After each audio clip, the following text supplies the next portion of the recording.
Babes.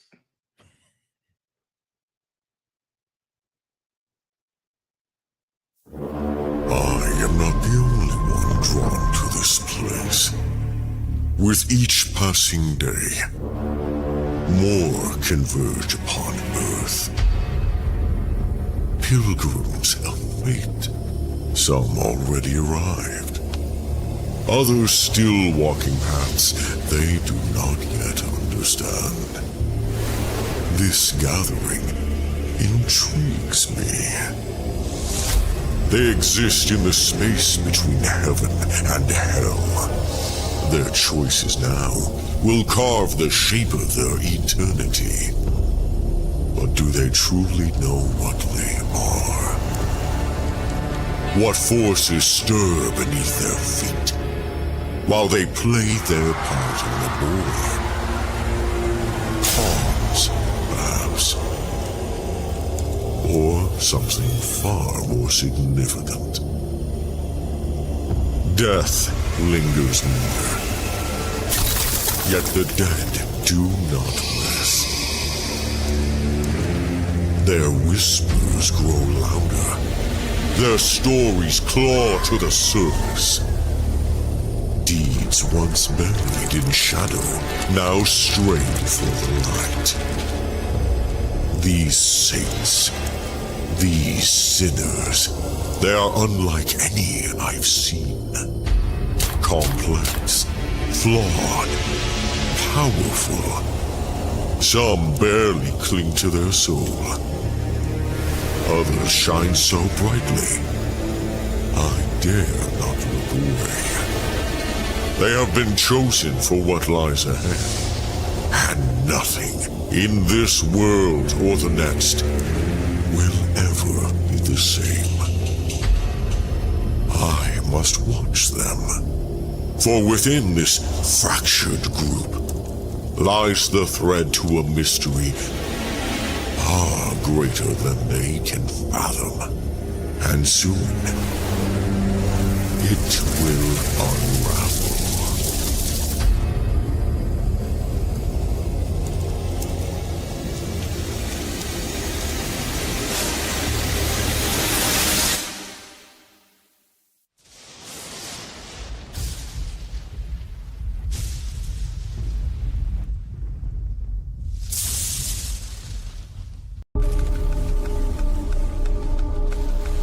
My story should have ended on that mission.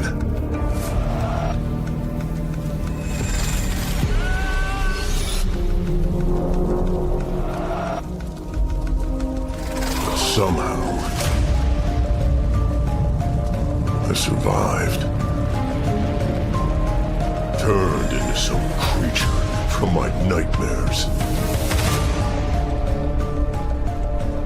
The world I once knew is lost. My very existence is a threat to a cosmic order I didn't know existed. If heaven and hell want me dead, I won't go quietly.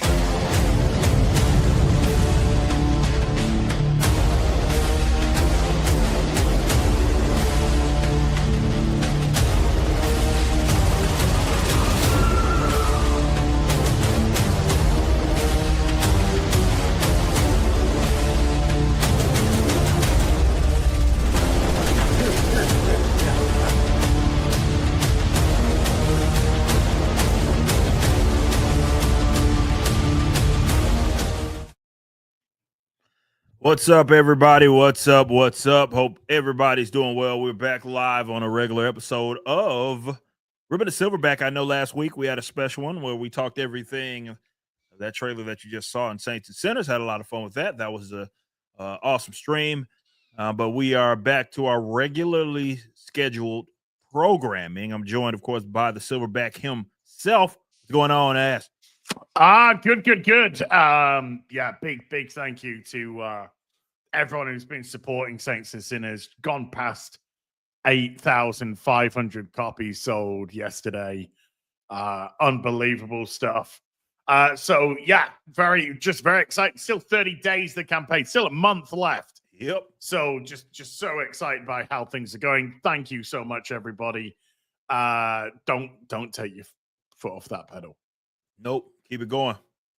We got the concept art that's coming up soon too. So let's keep this bad boy going. So appreciate y'all that are showing all the love that you are with everything. You also saw that trailer that we just showed there as well with Death Shroud. That also is a new Rip project that just hit $25,000 in total sales. So thanks to all of y'all that are supporting Death Shroud, Chad Larson, VK and Marion. There's even a chapter or so by our own Kanan White. It is a massive book, 192 pages. It features some of the previous books or interiors of the previous books that when they were launching on their own. So it couples that with 96 plus pages of new material. So be sure to check that out if you have not already. And thanks to all of y'all, because again, we hit not only 400 books sold, but also hit, which is crazy, $25,000. So thanks to all of y'all that are showing love. I'm actually about to manually update these numbers real quick. Appreciate y'all. But today we got a bunch of stuff that we're going to talk about. Have a bunch of different topics. I got some fun Dragon Age stuff, which is always fun to revisit that. Whose fault is it this week? Yeah, exactly. There was always doomed. Yeah, so we'll look at some of that stuff, get caught up. Obviously, it's making its rounds. He's even come out not too long ago, like right before the show, even further clarification about what he meant when he said what he said. And that is James Gunn, as far as what he talked about with the MCU and some of his thoughts. We'll talk about that. We'll get a chance to, because now that we have a chance to discuss it. We'll talk about that. But I want to start the show with this. I don't even have it pulled up right now, but there was an article that was going around. I can't remember if it was PC Gamer or someone, or was it The Gamer? I can't remember one of those talking about really trying to downplay the success of the PC release, which was coupled by some other things with Stellar Blade. Right. And there's a lot of there's two things: knocking fans, which that always goes very well there. So keep that up, Games Journals. Everybody loves you. Actually, you have a very reputable. How many sites have gone out of business in the last few years? Yeah, just asking for a friend. Just for yeah. I feel you. But no. The thing that gets me about this game is because the excuse me, like PC Gamer went on, and I can't remember PC Gamer or The Gamer, but they were going on to talk about basically the mods that are happening, and essentially saying that it was whoever gave the game a 68 out of 100, which I think should have been 69. Yeah, they didn't give it because various reasons, but it should have. I don't want people, because I played this game thoroughly. Some of you guys watch me play it on stream. I think that they're actually doing a disservice to how solid the game actually is by trying to pretend that the only reason that it is successful is because of outfits, skimpy outfits, or gooners and all this other shit, which is, again, a trip, because retarded. Yeah, it's more than retarded, because if you remember, guys, I played the entire game in a fully clothed jumpsuit, and we went around. We were Jumpsuit Eve. It was a Kill Bill inspired jumpsuit. Got us some lokes, and we were kicking ass. But the gameplay is awesome on that damn game. It's actually what carries it, in my honest opinion, because cool things are cool to look at, and obviously people want their women to look like women, dudes look like dudes, and going around doing cool stuff. Yeah, that's a no-brainer. But even so, the game doesn't take off the way that it did if it does not have if it's not a solid gaming experience. And so I do think that in trying to not dumb it down, or more so they're trying to talk around its success by trying to attribute it to one singular thing, which, again, I think it's unfair to it, because the game is just solid. It's just a solid ass fun game. And I had a blast with it. I wanted to get your thoughts on that before we start going into some of these other games and shit. Games journalists are not interested in the word fair in the slightest. That's fair enough. For them to be fair is ridiculous. They have their own agendas, they have their own narratives, and we see it. It's why they've fallen to pieces. It's why nobody cares about their websites. It's why they hold no sway. It's why they're so mad at gamers, because they believe they should be the place where gamers go for their information, or more realistic for today, where gamers should go for what their thoughts should be, what their positions on things should be. Stellar Blade, I've completed the game myself. I completed it on stream. Very fun game to play. The combat is great combat. The worlds were great to explore. The world was great to explore. The zones had a lot to it, a lot of exploration, a lot of secrets, all that kind of stuff. Is Eve pleasant to look at? Yeah. What's wrong with that? Yeah. What's the problem? What's the, what if it was some fucking 500-pound purple-haired Portlandian fucking landmail from some ethnicity that had BLM stickers on her anus, they'd be going, this is the greatest thing ever. So we don't care what you say because we see what you write, Yeah. So to try and attribute that is pure gaslighting. I went into it in a video I did a couple of days ago. It's just pure gaslighting. They're trying to create a narrative which doesn't exist. When a game sells 2 million copies on the PlayStation 5 on its own, that's pretty good stuff, considering what we've got today. So to sell 1 million copies on PC in 3 days is great. That is a great start to Stellar Blade. 192,000 people at peak on Steam. Shows the popularity of it. And also the head dev just came out and said people should be able to mod the game exactly how they want to mod the game. They bought the game. It's their game to do with as they please. Now, this is the jumpsuit. This is your Kill Bill S jumpsuit on Eve. I liked her in something a little bit sexier because it drives games journos crazy. And it's funny that they go on incel army and all this crap. I'm happily with somebody. You see me kicking ass right now. This is why I love this fucking game. It's because the gameplay's good. It's got a good gameplay loop. Yeah. It's got a good kind of boss mechanic element to it. It's kind of a good mixture between action and Souls. What we class as Souls-esque nowadays. Yeah. So you kind of you can't just charge in. You gotta use a little bit. Yeah. Use your brain. More tactics on it. And so it's actually ticked all the right boxes in terms of, is it fun? Yes. Is the character cool? Yes. Is the gameplay great? Yes. Is the world interesting? Yes. Is the story engaging enough? Yes. Yeah, I lost it. Oh, it's all right. You can use your use your thing to get back. Oh, you didn't. I was dead. Use your pump. Use your pump. There you go. Back in the game. So it does tick all the right boxes. Do I say it's a 10 out of 10 game?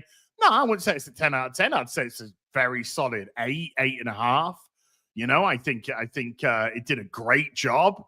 And more importantly, when a game holds my attention enough to want to complete it nowadays, I think that says a lot about what the game has actually provided to the player. Right. And so it's a games journalist's job to be disingenuous. It's a games journalist's job to be bitter, resentful, to be antagonistic towards gamers, which of course just drives more people away, makes them look stupid, because anybody just objectively playing who would play this game, I think would objectively come out, this is very, very solid. Yeah, it doesn't matter where you're at on any cultural issue. If you just played the game and you were objective, this is a solid game. Yeah. I had a lot of fun on it. Like I said, I think that it's more so misdirection because they don't want to admit that, damn, they checked all the boxes, right? Well, the Um, hilarity is with the mod situation is I'm seeing Castella Blade they're doing the I follow the account and they're doing a lot of retweets and what in a minute. There's a lot of women posting pictures of Eve in the costumes that they've put Eve in. Surprise, surprise, a lot of women actually put Eve in very kind of revealing costumes or cheeky costumes themselves. Why? Because women like to feel themselves to be pretty or attractive or stuff like that, or have an attractive character to play as well. So it's so funny that they want to frame this in such a manner. A games journalist is going to take 0 sales away from a game. And in actual fact, when a games journalist now comes out and says, this game's poor, this game's bad, this game's, whatever, it's actually a ringing endorsement for people to go out and buy. Good point. Yeah, so if I see something like The Gamer or PC Gamer now, because it's all gone to shit. Yeah, all of them are one tell and the me that same this these game's days. shit. I've automatically got that game. It has my attention. Yeah. I'm like, oh, okay. Let me look into this game. Let me watch some trailers, and then you see, oh, actually, this looks pretty good. I'll give it a go. There's always going to be those ones which are just shit across the board. But it has the opposite effect. So if I was Stellar Blade, I mean, I'm not, because I can be petty like this. Yeah. But I would just put up all the worst reviews from all the worst websites and just say, this to me is a ringing endorsement of how good the game is. Yeah. No, it's solid, man. I cannot say that enough. And you guys that were sitting there with me, playing it, I obviously play it on the hardest level. I do every game that I play. If it has a difficulty setting, I'm putting the bitch up and we're gonna have some fun. Maybe if I die, I do some push-ups and all that. We were having a lot of fun on this game, and this was one of the more fun experiences that I had in any game. And it's hard, like for a modern game, like at least for me and from my experience, to do that for me to where I'm like, okay, actually, yeah, I'm streaming it, or when I was doing all the streams at the time, before I was like really, really doing just everything Riververse every day, I was like, okay, I don't want to say it's almost like a job like kind of part of it where you're like, yeah, man, I may not want to play this, but hey, I got to stream and it's gonna bring some income and stuff. Mm-hmm. For me, that wasn't necessarily the case. It was like, this game is awesome and I'm going to play it. And I was with Assassin's Creed Shadows, it was like, I've got to play this on stream. There's going to be a lot of people come to watch. It's going to be good for the channel. There's going to be probably a lot of supers and whatnot. So you play it. But even I could only last 2 fucking streams. Yeah, right. Probably the most lucrative game I've ever played in my fucking life in terms of. But I couldn't go past 2 streams because it was just shit. Right. Whereas some games I'll play nowhere near, not even touching as lucrative. Sometimes the audience just literally comes in to chill. But because that game's so good, you play it to fruition, or you play it to a very specific dropping off point. It swings and roundabouts. But something like this, when I streamed Stellar Blade, it actually got a very good reaction from the audience that watched it as well.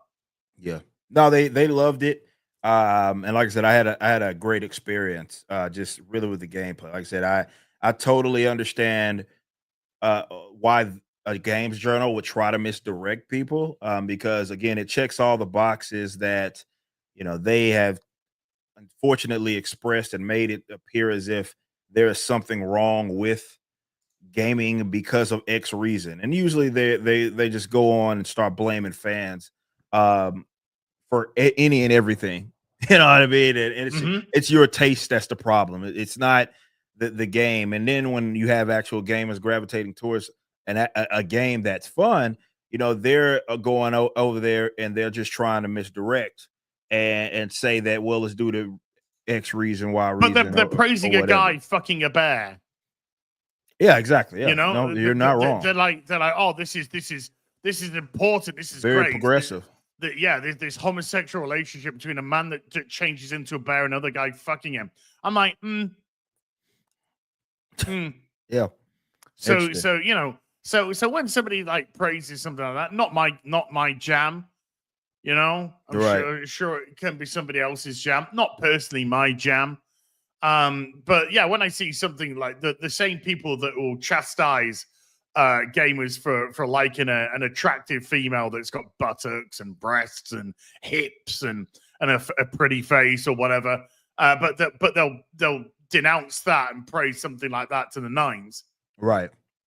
Yeah, that makes sense. But Yeah, it just and like I said, and that only gets any game so far, right? Like it only gets you so far. Like yeah, you could add a character that people were fond of, or they thought the character looked solid.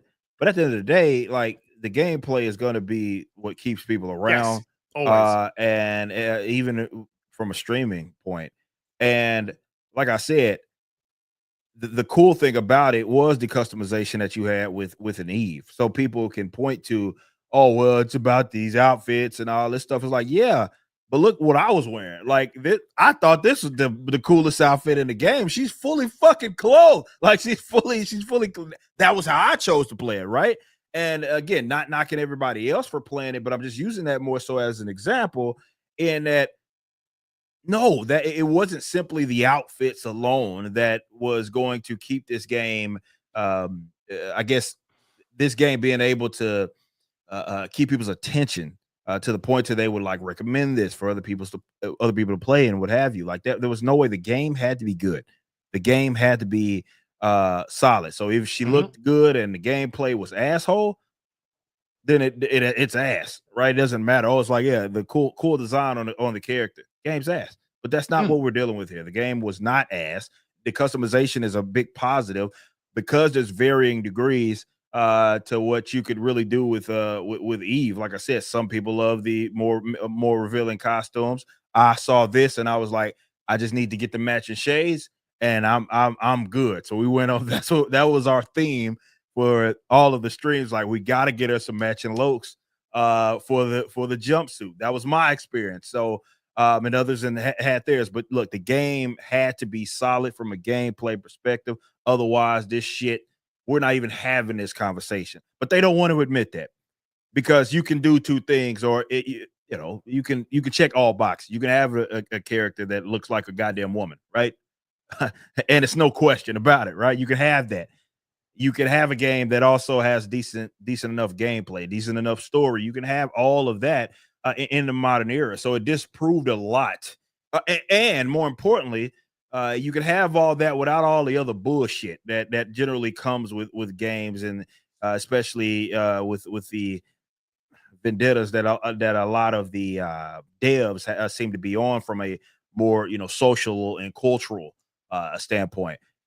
They didn't do any of that. It's like, hey, this is our game. Play it. If you like it, give it a shot. And now we are 3 million sold later. Not players. Sold. 3 million copies sold on a budget of 30 to 50 million. Right. Not 400, not 300 million. A budget of 30 to 50 million dollars. Yeah. Making 3 million sales. It's probably taken revenue. I know this is good, but it's probably taken revenue 100 to 150 million dollars. Yeah, and that's just in game sales. Never mind merch, stuff like that. So this game has already proven to be nice and profitable for them. Yeah. Like it's a no brainer. So they can keep coping. You've seen all the articles here, definitely because you get kind of this revitalization here with the PC release, and they're making it a little more accessible there, and people are loving it. People are loving it. Like, games journalists despise heterosexual men. They despise it. They despise what gamers actually are. They despise who they are. They despise what they like. They thought they had the power. When you have the ear of the industry, I imagine that when you're a weak-willed piece of shit like these tend to be, it gives you a perception of power. And if you are weak, then you misuse that perception of power to inflate your own ego and make yourself feel you're more important than you actually are. It happens in companies. I've seen it myself many times over. But ultimately, they can't hold any sway over anything. And the more they cannot hold any sway over how things are influenced, the more it annoys them, the more it frustrates them, the more they lash out like the fucking petty children that they actually are. It's not none of this is rocket science. TV, film, comic, cartoon, none of this is rocket science. If you want to make money, you identify who your audience is and you cater towards your audience. The moment that you start to say, well, but we want more.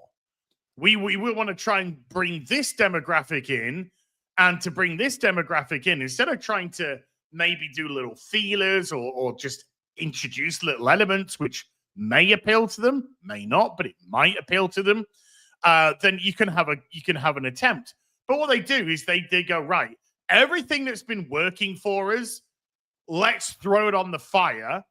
So let's throw our core audience on the fire, and we're just going to go full on pander to try and get this 3%, this 2%, this minuscule percent of people to buy our stuff anymore. And then they go, why is everyone gone? Yeah, where did everybody go?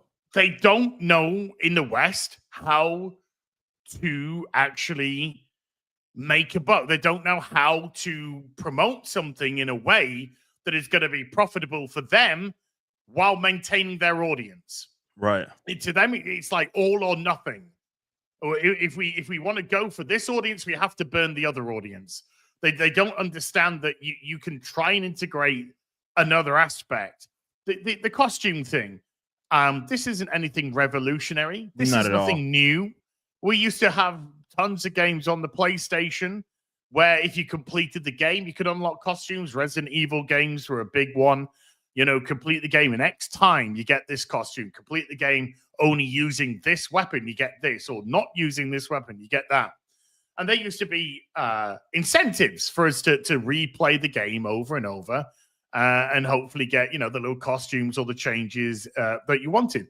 So stuff like that isn't... This appeals to dudes and this appeals to women.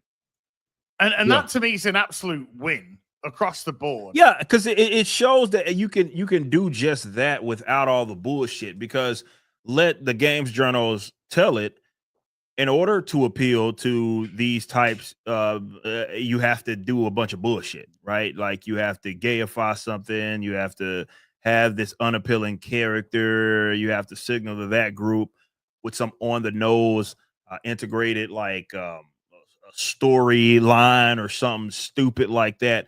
No, you don't. If you just make a decent game, right? It's all good. It'll work, right? And what I love about this game, it is a very, and again, I don't think people talk about it enough with Stellar Blade. It's a very gameplay oriented like game. Like that's the driving force is the gameplay. Yeah, is the gameplay, right? Like that's what they lead with. There's these instances like what we're looking at now, where you have a cutscene or two, but it's semi-open world, and you're going to these various places, right? And you're pretty much within the gameplay all of the time, and I absolutely love that about games in general, right? Because I don't want the sin. I'm not. Definitely these days, I'm not as much into I'm not in it all. If I'll be completely honest, the whole interactive movie shit. Nah, this is a medium that I want to have some sort of, I want my input to have some control over what happens in the game, right? Whatever I am doing as the game player. That's the point, right? You think. But yeah, you can do all of that, lead with gameplay, and all is good. And they talk so much about Eve's outfits and Gunnar's how many sex scenes are there with Eve in this game? 0. None even close. It's not even thing they talk about even in the game, like during the storyline. There's none of that is discussed. It's just she's there, right? They made it work. It was a combination of a bunch of different things that were able to appeal to, again, to your point, they can appeal to women, they can appeal to dudes, and it was all gravy, right? It's not a rocket science. It was just refreshing because of all the type of material, type of games that we had been getting at the time. But it was refreshing, right? It was just refreshing because we're like, damn, this is what gaming used to be about. You know what I mean? Just a solid, decent experience, characters that look like ideal people and whatever. Like it just looks good and plays well. Most importantly, because I know Andrew mentioned that in the chat. With a couple of other guys, like Warren here. He said Eve could have been butt naked the entire game, but if the gameplay was garbage, we would not be talking about it in the same way. And he's correct. We wouldn't be talking about it. The gameplay needed to be solid. For it to have the impact that it had culturally, and that's why it worked. So they can pretend, games journalists can pretend all day long that, oh, it's just the outfits and all this other shit because they got egg on their face because, oh, well, you gave it a 68% or whatever the fuck. Therefore, we're supposed to feel that way as well. No. What is it that they love to say? How does that affect you personally? Yeah. The point. How does somebody doing, maybe some dude doesn't have a girlfriend, maybe some dude is a bit lonely, or maybe some dude does have all of that, but still just wants his Eve to be butt naked when he's playing. How does that affect you personally? Nothing, because it's not something that's forced on another game player. I've said earlier, I'm not personally interested in a dude fucking a bear. But if that's your vibe, if that's what you want to do, if that's the scene that you want to go for, whatever, in the privacy of your own home, you do you. And I'm certainly not advocating for it to be removed from the game. To me, it's just like it's not something I'm into. Once upon a time, we could disagree on things. Once upon a time, we could have opinions on things. Nowadays, everything's taken so personal. I don't like that bolt of wool in the shop. Fucking Derek from Basingstoke thinks he's just been personally attacked because he bought a similar thing or just likes the look of it. It's fucking retarded. Shut up.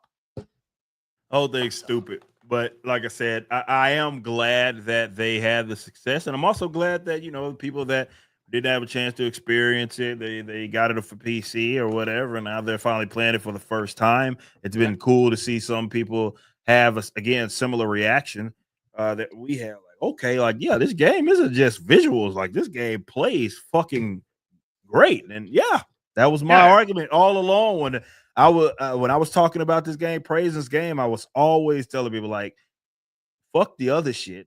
I mean, it is what it is.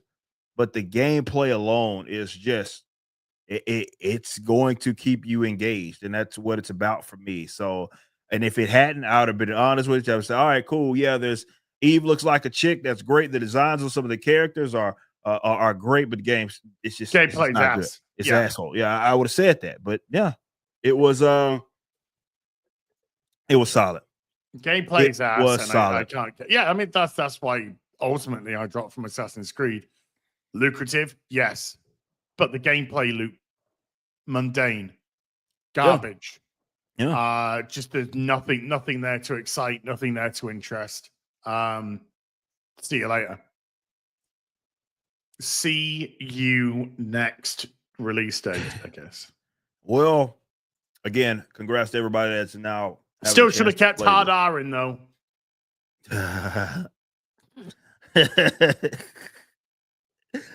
But and some other news. Again, it's a real games journalist centric show today. It's we gotta talk Dragon Age again. By the way, I just realized I have the wrong background for us. And so hey, I forgive you. Yeah. I mean, it's still accurate because Saints and Sinners. Yeah. So, but all right, let's talk this real quick because I read this, and we'll read it together. What? It's Wait till they get a load of me. Guy Cognito said new beg sec. Not quite. At least not in that way. Yeah. Dragon Age fans are apologizing. It's come from The Gamer. It's coming from Rhiannon Bevan. I don't know. And some divot, yeah. We'll read this together. Sure. As a squadron here. Dragon Age, the Veilguard launch must have been turbulent or a turbulent time for BioWare. Don't give a shit. I had to play. It was even worse for me. Listen to this. Reviews were great across the board. No, they weren't. According to who? Yeah. According to you, according to games urine lists, according to people and again, that pulled me the and Az bars. aren't talking out ass. We played the game. We were one of the few actually fucking played the game. It's ass. It's not good. It fails on every level. Even if you remove all the goofy social justice bullshit, it's still a shit hole. It's not a good game. Yeah. Not a good game. Terrible. This says, as Dragon Age the Veilguard proved to be much more stable than any recent game from the studio, I guess referring to BioWare, and a whole lot fun to play. Yeah, man. When the way that first we're two sentences in. I don't know about this Rhiannon, and we're already full of shit. Okay, so here, if I'll just let you know because you're sharing this, so I'll just let you know. Dragon Age the Veilguard Metacritic score from critics 82, Metacritic score from players 3.9. That's fucking wild. Slight discrepancy there. just a small one. 73 critics, only 73 critics on Metacritic, 8,328 users. Wow. Says, however, when it got into the hands of longtime fans, they were quick to notice the game's tone was very different from previous entries. Getting rid of the bite. Many of us love. That's not even, or they said that's not even to get. Oh, I got you. To get into the comments that went beyond any actual critique of the game. I had plenty of critiques of the game. I was very precise. And mine says, as some attack the Veilguard for having LGBTQ characters, you had them in there and you put them in the most corniest.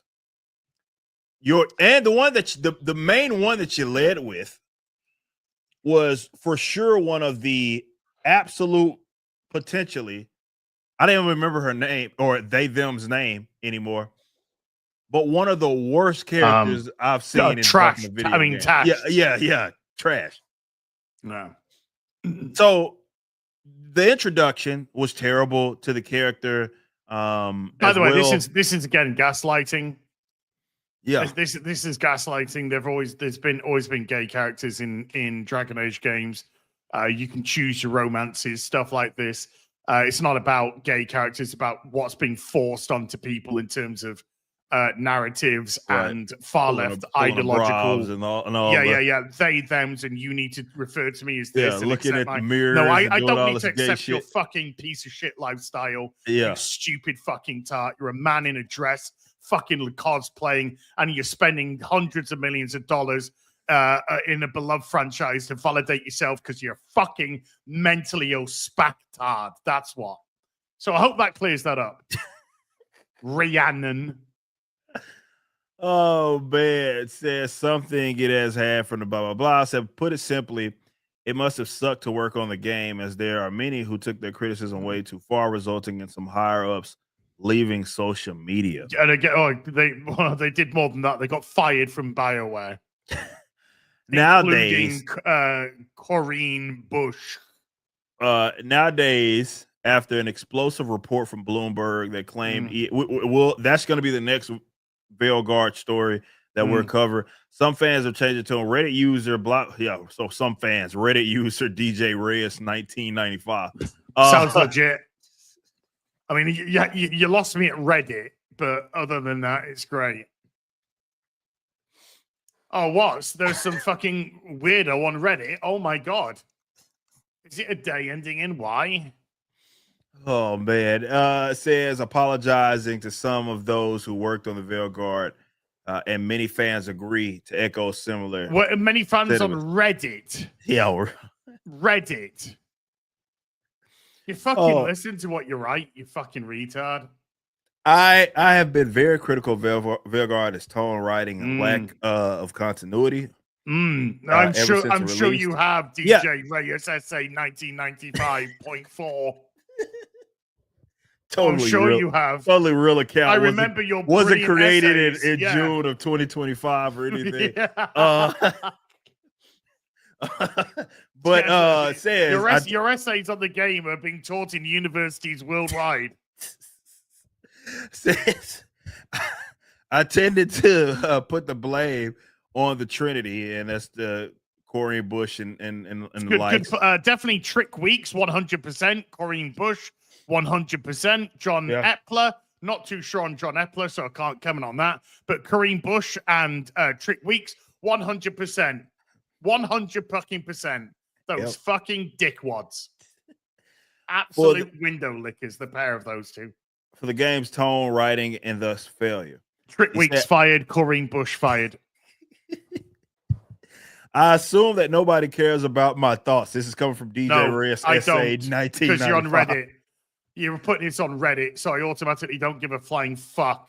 Hey man, y'all know it used to be my motto, man. When I was talking about games, Reddit is where video games go to die. Gotta die. Yeah, that's what I used to say. It's where fucking common sense goes to die, if you ask me. That's true. Says, yet I want to acknowledge that me constantly blaming the Trinity pushed the idea that they were either the sole reason or one of the major reasons for the game's failure. Absolutely were. Yeah, I was just about to say, like they could. Who, if not them, then who? Dude, I have done videos. I don't want to drag them all up. I could go back. I've done videos on what an absolute tosser Trick Weeks is, an absolute piece of shit Corian Bush is with their stupid fucking ideology. They're the ones that decided to push this. They were the writers. They were the ones that okayed all this. They're the ones that are happy to push all this. If Corian Bush or Trick Weeks had any problems with what was going on in their companies or what was going on in the development of the game, I'm sure they could have stepped away. True.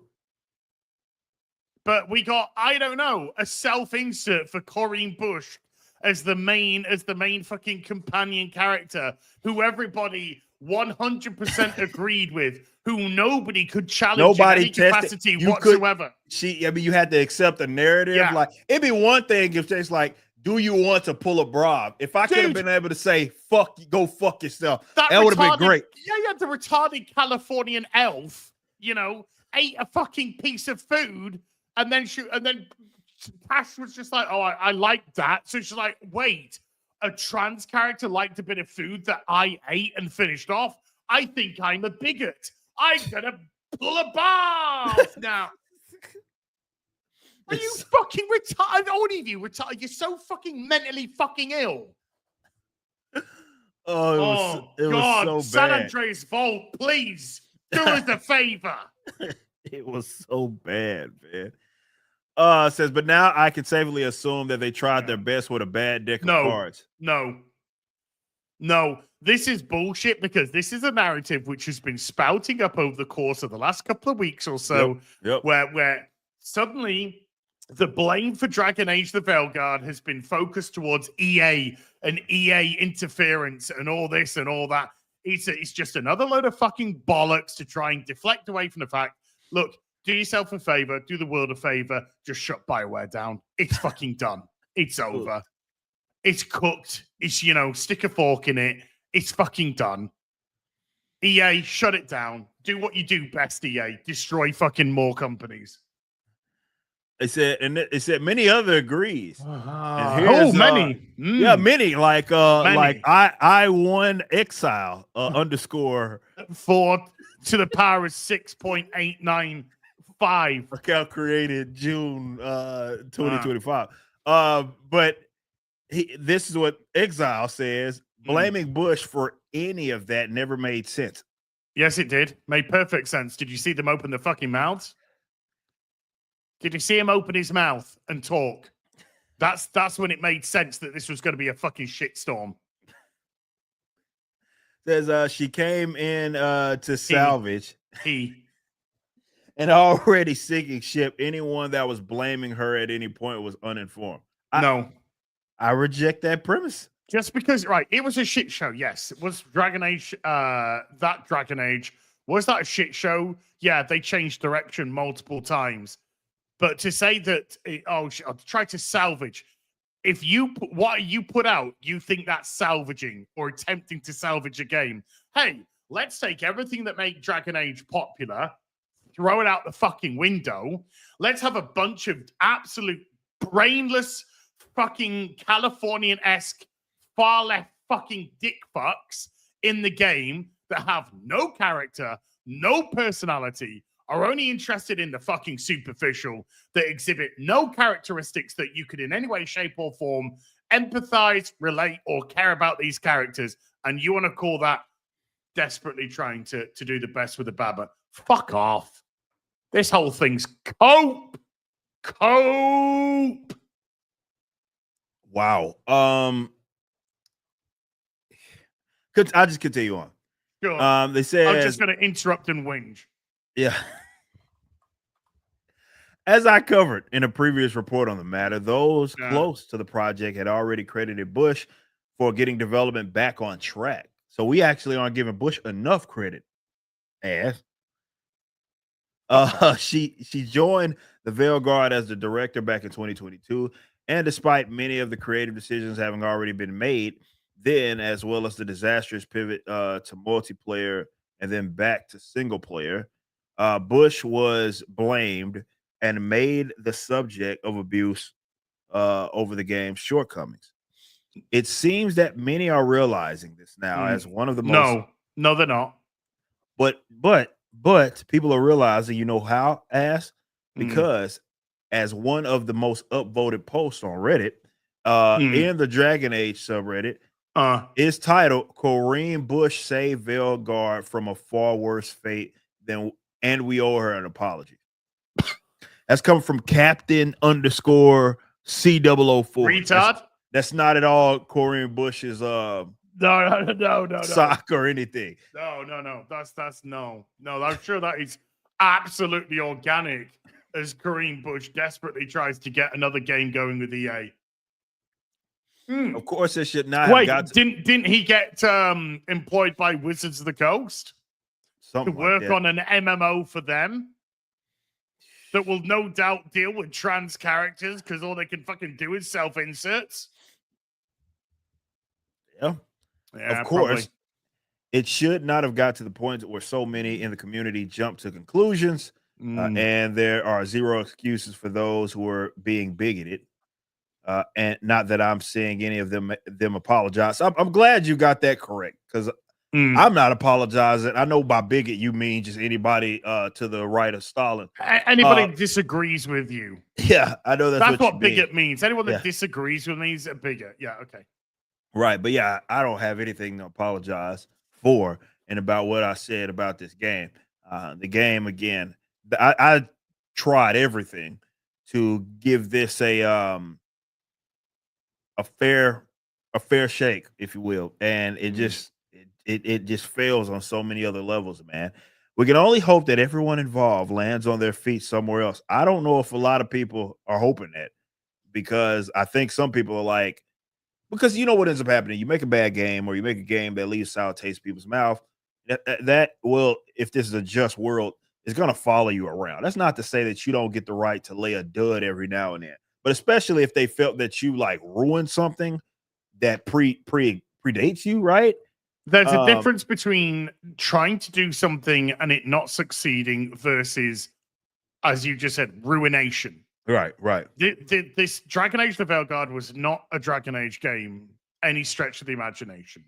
Right. It was just another pathetic, high budget, big teamed piece of shit, piece of far left ideological shit that all it wanted to do was preach and lecture and push their own way of life at the expense of another franchise because they desperately need validation because they run everything.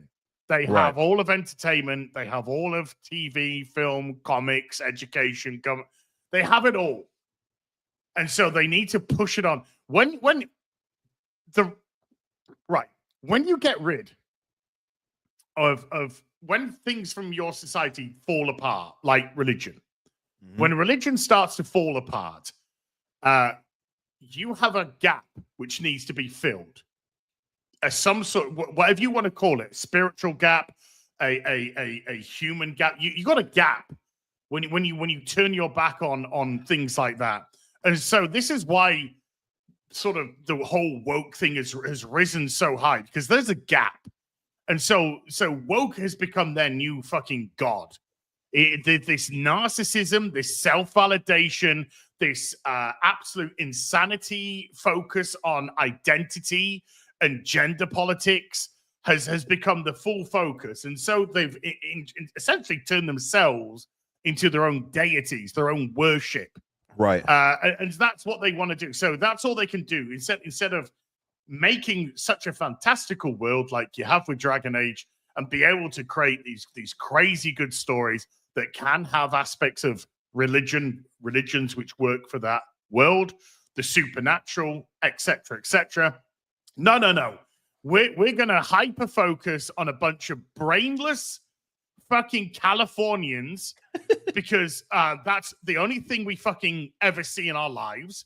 And the only story can be about our own identity because that's the only thing that that rules everything. It rules every moment that I wake up, I fucking speak, I fucking wear my clothes, I fucking go on forums, the people I fucking socialize with, the people I fucking work with, and then when I go to bed of a night.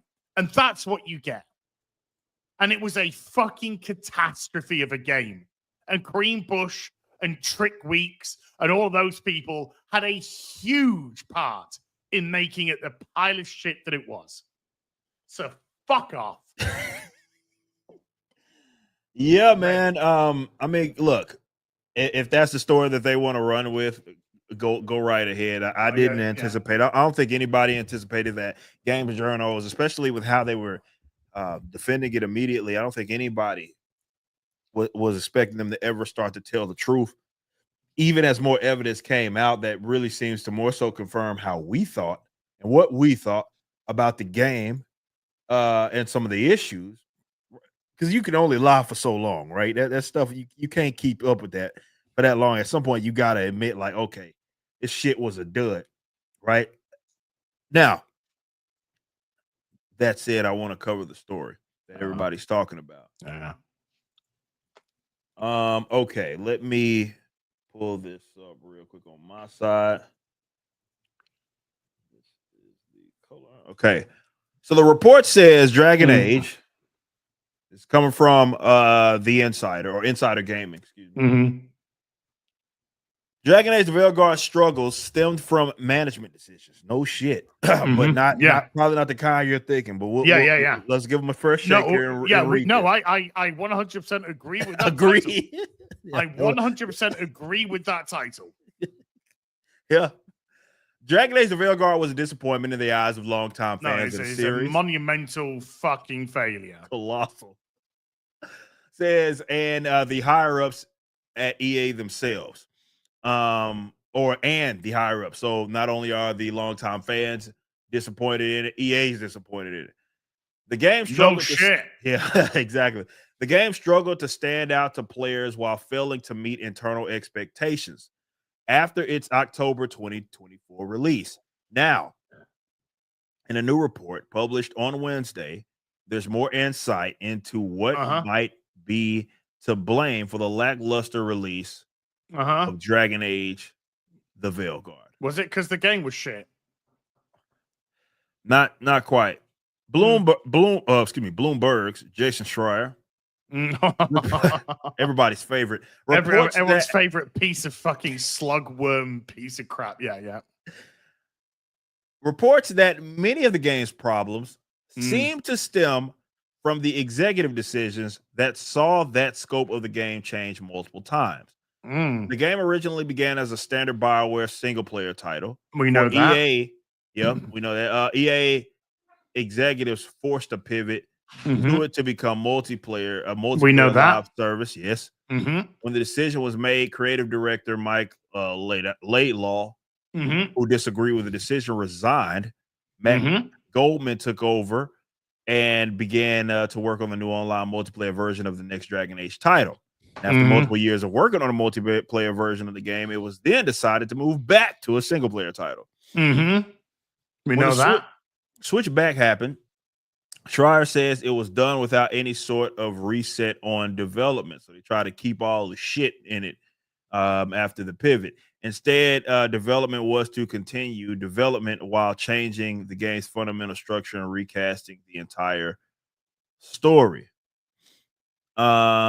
Says when it returned to single player, the team at BioWare was given a year and a half to finish, which forced rush decisions. The strict deadline became a recurring problem, the report reads. The development team would make decisions believing that they had less than a year to release the game, which severely limited the stories they could tell and the world.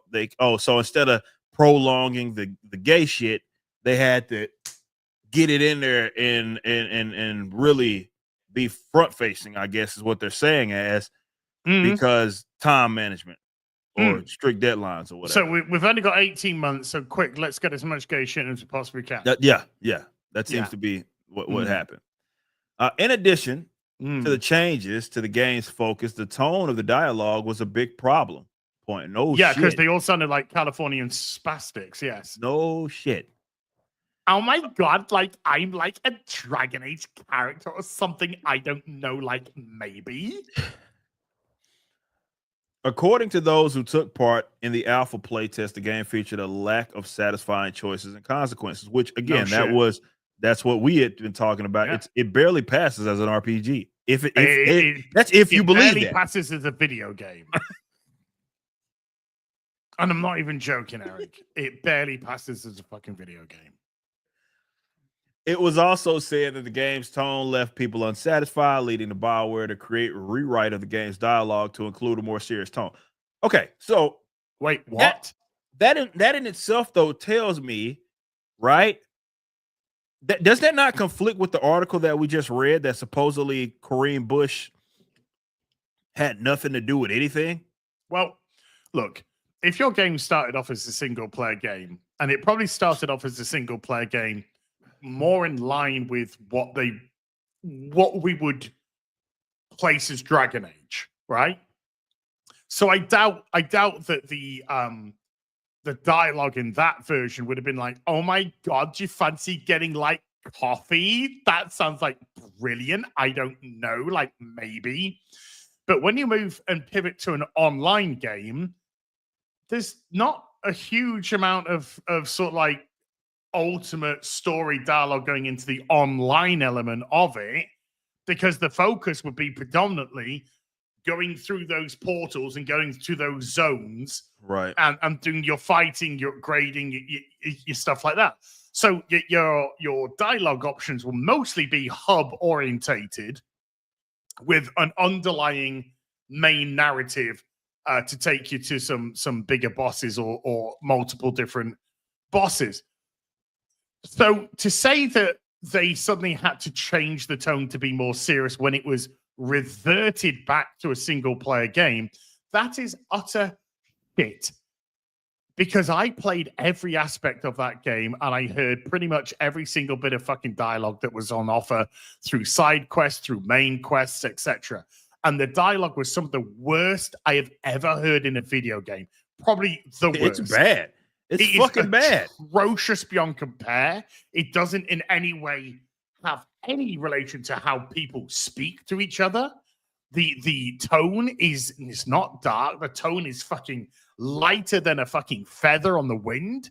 It's doesn't in any capacity resemble a Dragon Age game. So I call bullshit on that. But you know, Straya going to bat for the for probably EA or his buds at BioWare, or has been told what to fucking write. You know, bearing in mind, of course, this is the same guy that decided he didn't want to release anything about the sexual assaults and allegations going on at Blizzard Entertainment because, you know, it didn't benefit him at the time. But when it all started coming out, then he got brave enough to say, oh, I've known this for years. Well, why didn't you say something, Jason?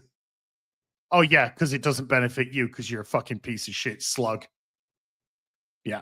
What gets me though, like I said, if we're thinking that they basically did some rewrites, at least on the dialogue stuff, within a year and a half, again, what I don't really understand is how they could say that, or at least the narrative that they were trying to run with in the previous article, as an example, which references this article, by the way. Mm-hmm. Where they're saying that like someone like Kareem, because she came on in 2022, had nothing to do with it. That puts her within that window. Just not trying to correct you there, but I'm going to have to. Oh, yeah, he and Kareem Bush. That puts the timeline, though, of Kareem being there. So how can they not be blamed? Of course they can, because they are significantly to blame. Dude, the whole character of Tash, everything centers around them. Yeah. And I say them not as a they, them, but them as a person, as a third, you know, so it involves everything, all the dialogue options, all the fucking sort of like main push on story. It's all Tash. Nobody can conflict with Tash. Tash is always right. Tash is the bestest ever.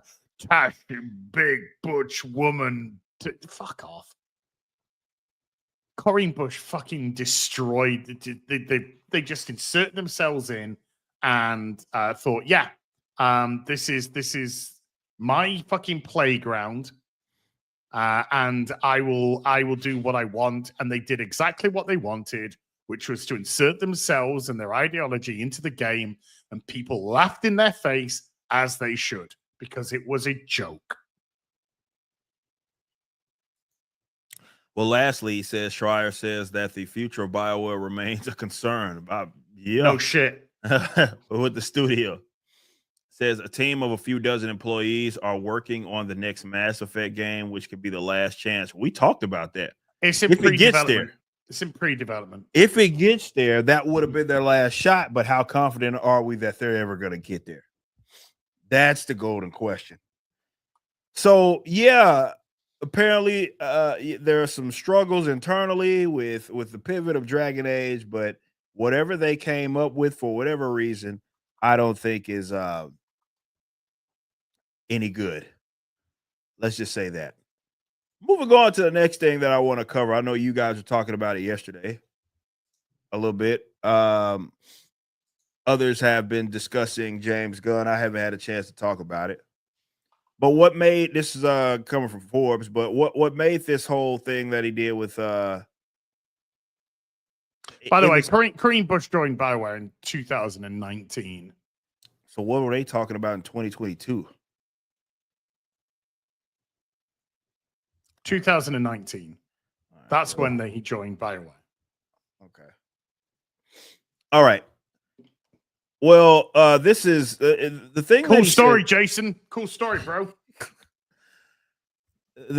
By the way, how we've seen since we've last talked about this again, we're basically 2 weeks behind because we were all saints and sinners. How you feeling about this upcoming? Look, shit.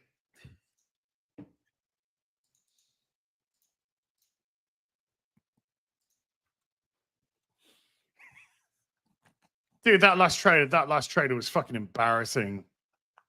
It just looks like CGI slop. It looked terrible. The fucking stupid teeth bouncing off the fucking camera lens. It looked like just terrible CGI. I busy, messy slop. I'm sure it's going to do $1 billion.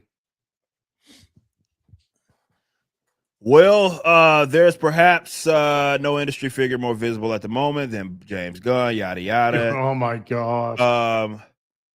So let's just talk about some of the interesting stuff that again being. Oh, this will be quick then. So this is interesting. Let's talk Batman because we're both Batman. Sure. Yeah. This is what the quote is. Batman has to have a reason for existing, right? So Batman can't just be no. we're making a Batman movie because No, Batman's the biggest character. Go ahead. No. Batman doesn't need a reason to exist because he does exist. Fair.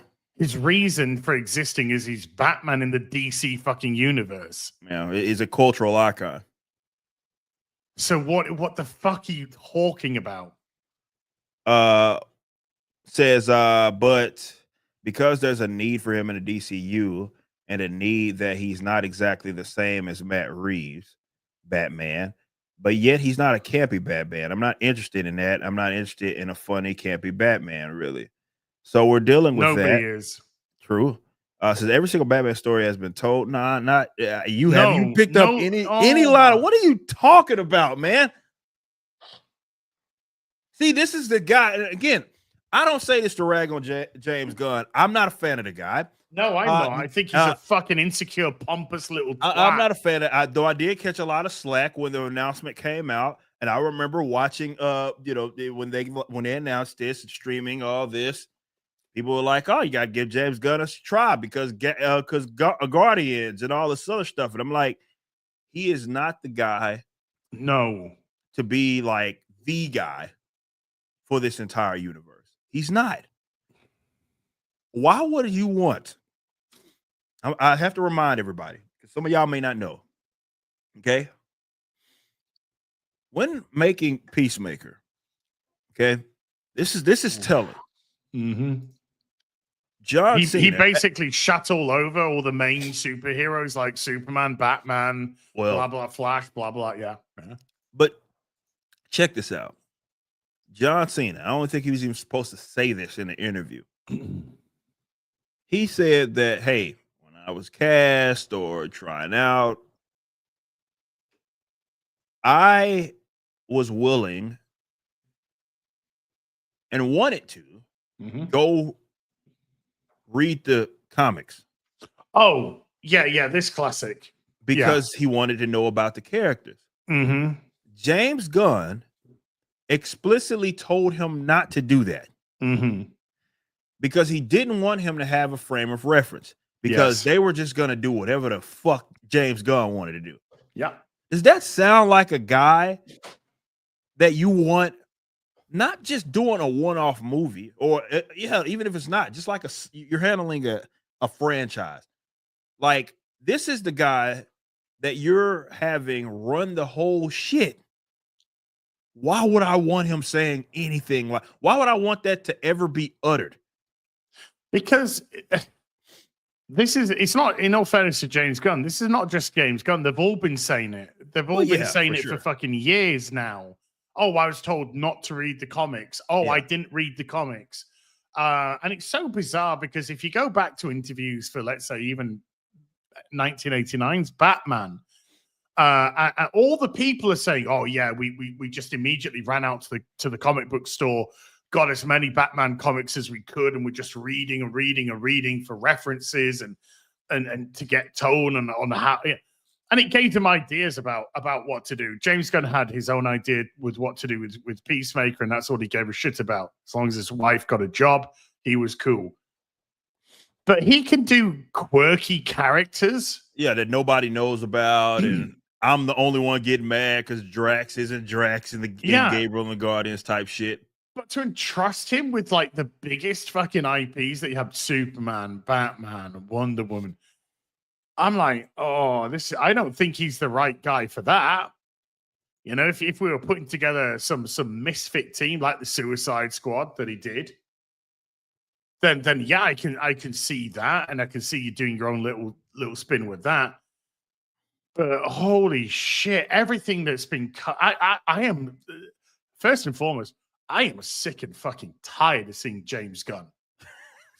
Right now, he's just everywhere. It's like Gary joked, it's Superman's James Gunn, but he's right, because it's just fucking everywhere you fucking look.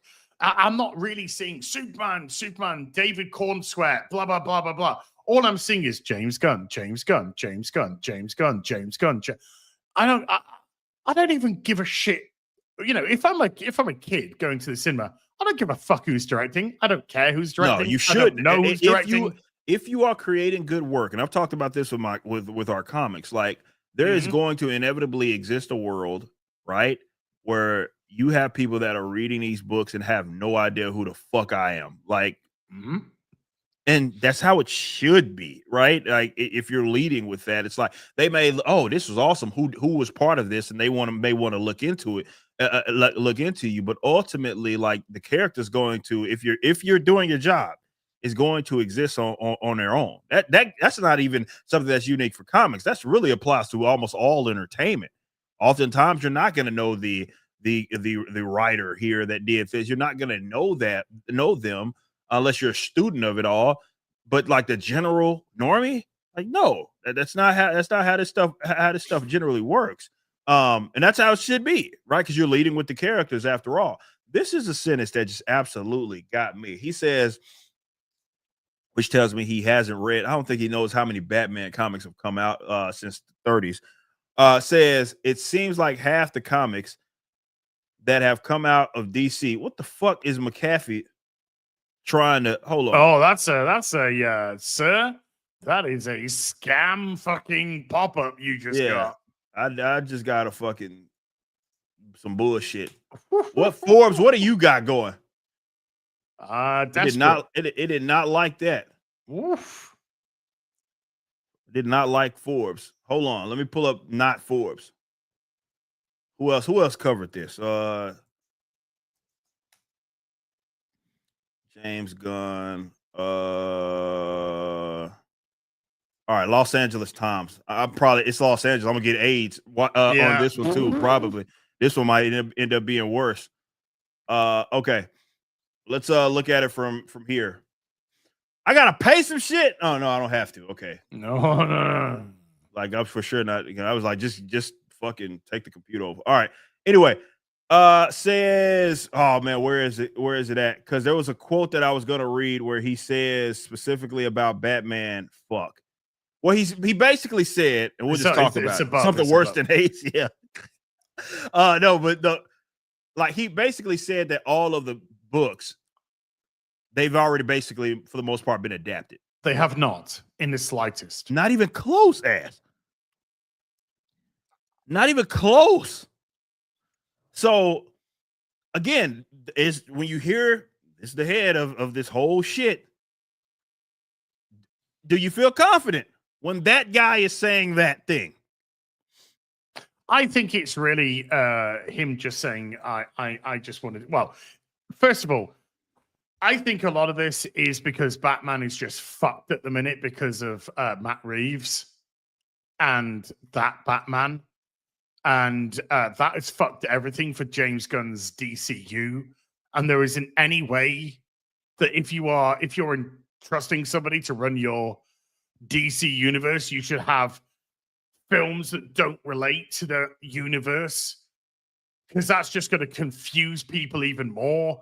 Because I guarantee you, most normies probably think that Robert Pattinson is Batman for James Gunn's universe, because that's kind of like just a normie mentality. Right, they see Batman at the cinema, they see Superman at the cinema. They're just like, oh, are they going to meet? And then you got to get some fucking guy coming out and go, well, actually, these two films which come out from the same studio, they're not in the same universes, so these guys aren't actually on the same planet, because Matt Reeves is doing his own fucking Batman shit, and we're trying to create a universe. And the normies, they're like, I just want to watch a film, right, at a fucking theater. I'm gonna go watch Sinners instead. Also,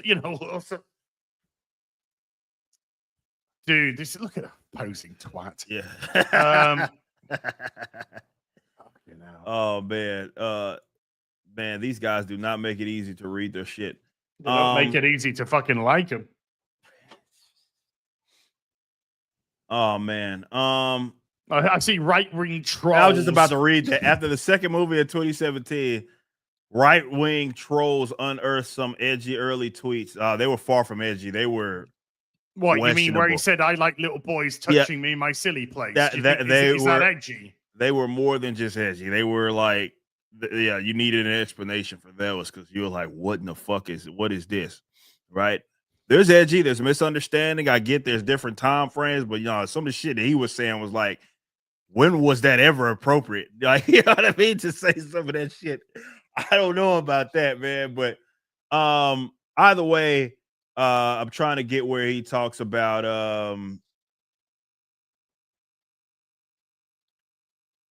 some of the he talks about changing Superman. Where is it at? Where is the DC stuff? Look at this guy, man. It's the guy you want running the show right there, man. Suave. You ain't never seen it. Maybe you never he's seen a waiting, guy. maybe he's waiting for some little boys to touch the funny place. Maybe that's what he's doing. That's why he's so casual about it. Oh man. Don't look at me. I didn't fucking say it. He said, yeah, he's the one that said it. Fantastic Four is coming around the same time as Superman. Seems that Silver Age optimistic feel. Look, I'm all for people feeling optimistic about comics. I don't know if I've seen that energy. People just being generally optimistic about stuff. Says maybe, but do you really think they're alike? No, they're not. No, certainly I'm not with the creators involved. I'm really embracing the Silver Age of it all, but I don't think it's as stylized, or at least not stylized in the same way, and it's not as retro. There are retro futuristic, says oxymoronic aspects because we've got a planet with a big fucking globe, blah blah blah. On a story level, what cracked Superman for you? It was Crypto. Oh shit! So not Superman. It's the dog. Yeah, because it's the basic manipulation. It's the Baby Yoda of the whole shit. Yeah, well, you put a dog in it, you put your creature in it. People gravitate towards the creature because people love creatures. So it's a cheap, manipulative trick. It's been there for fucking years. That's why you put the dogs in. You put the dogs in, you get the empathy. If you need a dog to make Superman work, I fear for what you've done with him. Yeah, because that's telling me that you're needing other things to prop up a Superman. Basically, you can't just run with Superman, and that's interesting. Okay, where is it at? Where is it at? I want to find. Here we are. Here he's talking about Batman. Batman script. It's called The Brave and the Bold. It still is for right now. And again, if you're a comic book fan, that makes no fucking sense. Because The Brave and the Bold was a comic where, well, even before Batman, it was a team up comic. And then when Batman became the main kind of focus on The Brave and the Bold, it was him teaming up with other characters, Green Arrow, Wonder Woman, stuff like that. So for a solo Batman,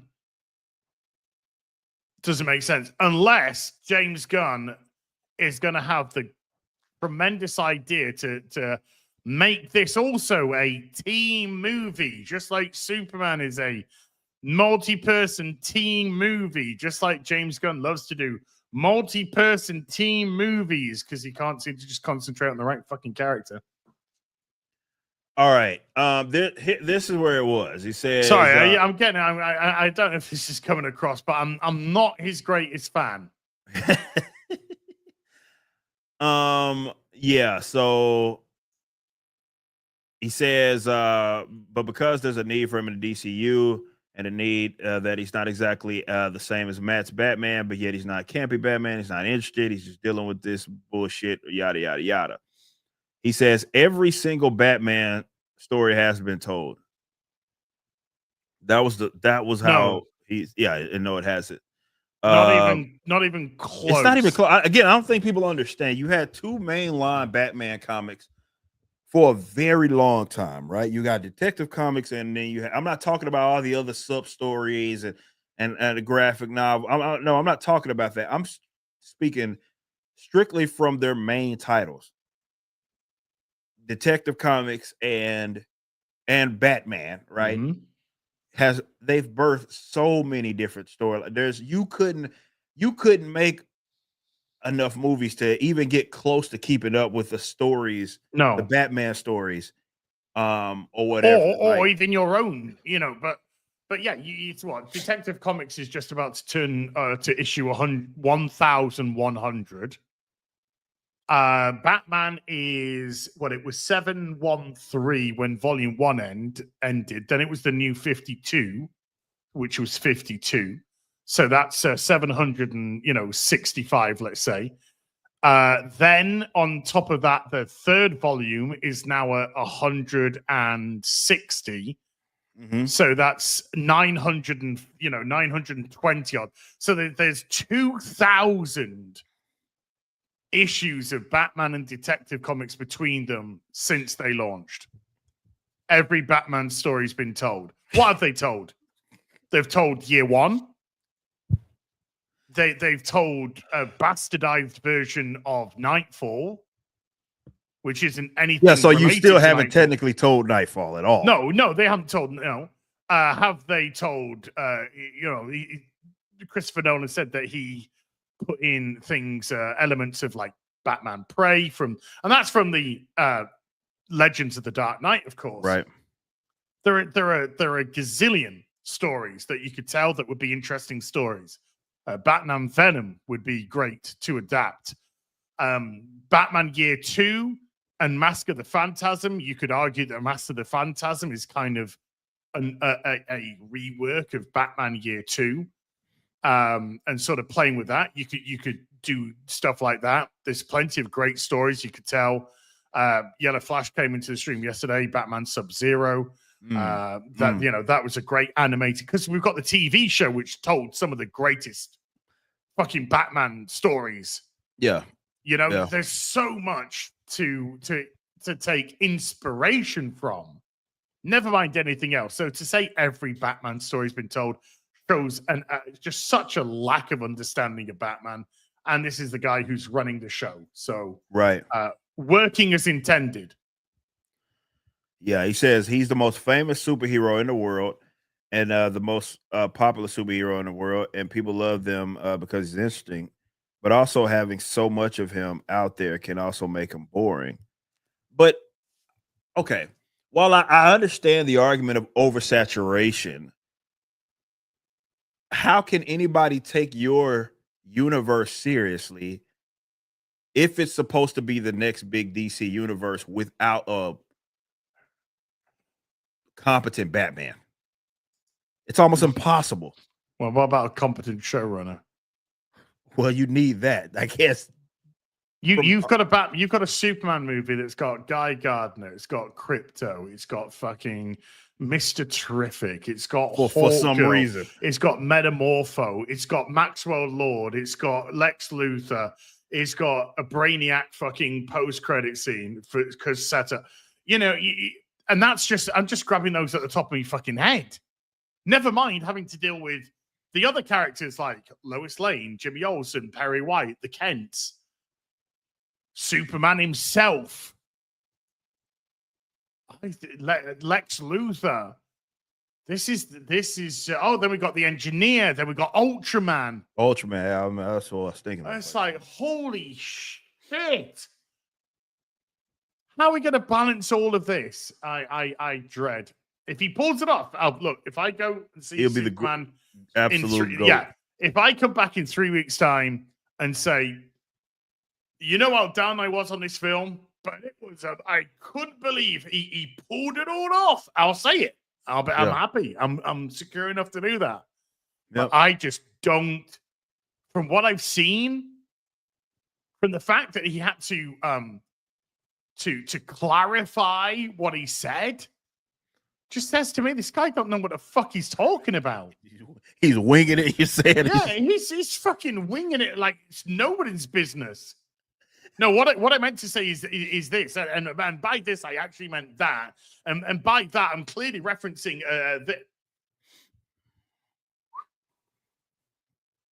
this. All right, well, let's see what he says about Wonder Woman at least. Yeah. Similar, Wonder Woman I think is actually easier for me because there haven't been so many infinite portrayals of Wonder Woman. Oh my god. It's definitely not in the movies, but really anywhere that there have been of Batman. No, yeah, it's not as, but she's still one of the most. She's part of the Trinity, bro. Mm-hmm. So while she might not be as around as a Batman is, because Batman is like the superhero character. He's the biggest DC have, and he's the biggest DC have had for a long time now. Yeah, like we know that. So nobody really is up there. But Wonder Woman is, again, it's not like Wonder Woman is just some fucking side character. Yeah, but we're going to be oh god, Tom King. Tom King, shout out. Oh my god. Shout out CIA. Tom King, man. Looking forward to it. Every single I just read that. Excuse me. He says every single Batman story has been told. Talking about Wonder Woman. He said, same shit. So somehow Wonder Woman is going to be easier, at least according to him. It's going to be easier to portray than Batman. What he's trying to say is I can get away with making more shit up about Wonder Woman than I can with Batman. Batman? That's fair enough. I really should clear this up. Is there still a non-zero chance that, as was kind of talking about, that Matt Reeves' Batman will get sucked in the universe? He says, I would never say zero, but it's not likely. It's not likely at all. I'll also say Batman Part 2 is not canceled. Dude, it's not anywhere close to even being made. Well, that's the thing, though. Why would you even do that? Like, I don't understand. See, again, if this was maybe any other character, like, okay, but because this is it's Batman, I don't even know why you would even remotely risk confusing your fans like that. If this is because this to me seems like, at least for Warner, maybe I'm misreading this, but for me, I picked this up from Warner. Like, this is a Hail Mary. This whole universe, all this shit is basically like, we got to give this. We got to give it a shot. If your take coming out of Superman is that Krypto was the best thing of that film, then this film has failed miserably. You have failed miserably to deal with Superman. When you're making a film called Superman, that guy needs to be coming out of that movie like, holy shit, that is the fucking dude for us going forward. Right. No fucking parlor tricks, no fucking manipulation. For all the criticism of Zack Snyder's fucking verse and story and his fucking cross-pollination of a million different stories at once, which made it fucking confusing and stupid. For all of that, I believed who his characters were. I believed that, Superman, I believe Batman, I believe fucking Wonder Woman. That he cemented them. One of the more fair assessments of Snyder's universe. But here, if I'm coming out going, oh my god, like Krypto was like adorbs. What about Superman? Hey, sorry. The guy the damn movie's named after? What about Lois Lane's husband? Oh, fuck. It's okay, I guess.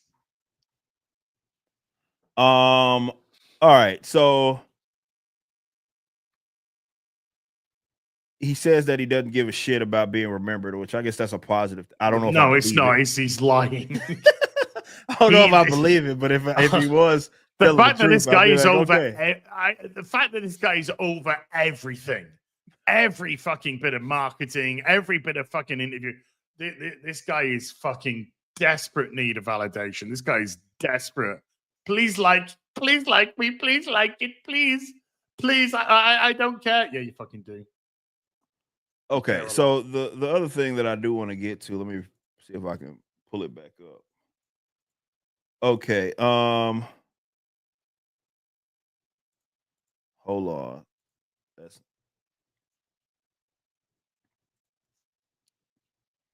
so you guys I know talked about the comments, which I'm trying to find right here.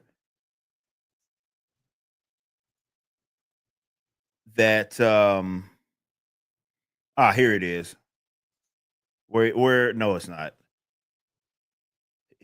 Well, basically, he said, and I know he comes out and clarifies today what he meant about Marvel, and where he kind of speaks to the oversaturation of the whole thing, and how they were rushing to with the I still think he didn't attribute he didn't really talk about the problem.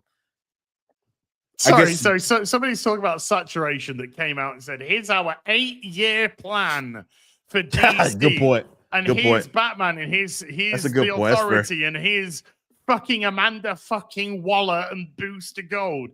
Here's the Lanterns TV show and Game of Themyscira.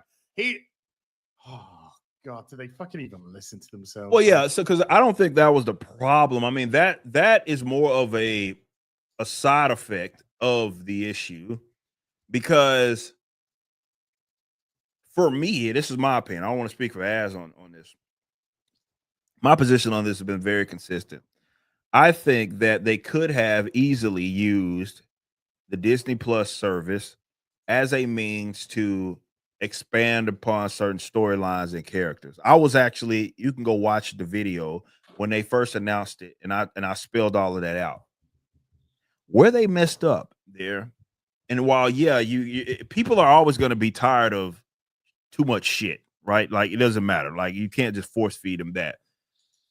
The issue, though, we've talked about it a million times on the show, as they centered Disney Plus around a bunch of characters nobody gave a fuck about. Dude, they're in the movies. Characters nobody gives a fuck about. They're in the movies as well. That's true. But that's what I'm saying, though. Like, what I'm also bringing that up to say is that they set that platform up for failure if it was going to be used as a vehicle to, like, I don't know, funnel, or rather expand upon their already existing universe, right? So the issue there is it's more of a content problem. I guess it always was a content problem, but it's more of a content problem in a different way than James Gunn is admitting. He's just admitting, like, well, they're putting out all this stuff, and I'm thinking more like, well, did people want to see Captain American, Black Falcon Man, and the Winter Soldier? Did they want to see Ironheart? Do they want to see Kamala Harris Khan? Dude, it's one of those words I can't say, followed by the word please. No, they don't want to see any of that. And they didn't want to see it in the comics, to be fair. All new, all different. It's what I'm saying. We talked about this a million times. As you see, they've already the retconning Riri Williams' origin. What, she didn't steal his shit. No. Remember how she became the embittered, twisted villain that she is because her school teacher told her that she should never be Tony Stark. But does she steal Tony's shit like she does in the book, or is it now her creative mind just built all this shit, and now she's just the smartest? All I know is she's black, and it's got something to do with drive-by shootings. That's interesting. So yeah, I mean, I get what he's saying. So again, being fair to James Gunn, I get what he's saying there. But you're just about to embark on your own fucking universe following. But yeah, but also following some of the same mistakes. Not in, again, just putting stuff out, but it seems that when you get to some of those filler concepts, right, that are on the way, you're like, the Authority, like Amanda Waller, like Peacemaker, right, like Booster Gold. Those are that's the equivalent in a sense. I'm not saying just character to character equivalent. I'm more so saying that's equivalent in the mistakes I think that Marvel made and what they were trying to do with